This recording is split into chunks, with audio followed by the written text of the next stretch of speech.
Syria में एक बार फिर से भयानक खून खराबा शुरू हो गया है।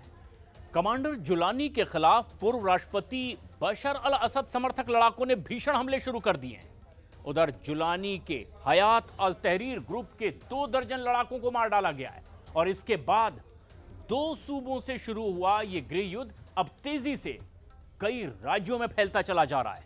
उधर रूस में शरण लेकर बैठे पूर्व राष्ट्रपति असद पर युद्ध भड़काने के आरोप जुलानी सरकार ने लगा दिए हैं, तो वहीं असद समर्थक लड़ाकों ने अब तुर्की पर निशाना साधा है। तो क्या सीरिया में तुर्की रूस का सीधा युद्ध अब शुरू हो चुका है? स्पेशल रिपोर्ट में देखिए कौन है बशर का बागी टाइगर।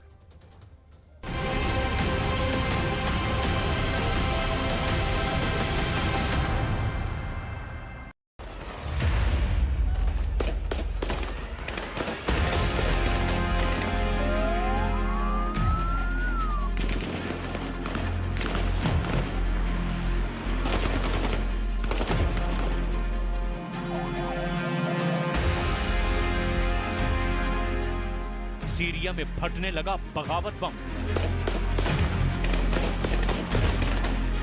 जुलानी के लड़ाकों के उड़े चीथड़े। एर्दोआन के कमांडर ने मांगा एटम बम। सीरिया में तुर्की की तबाही का युद्ध शुरू। बम धमाके, नॉन स्टॉप गोलीबारी,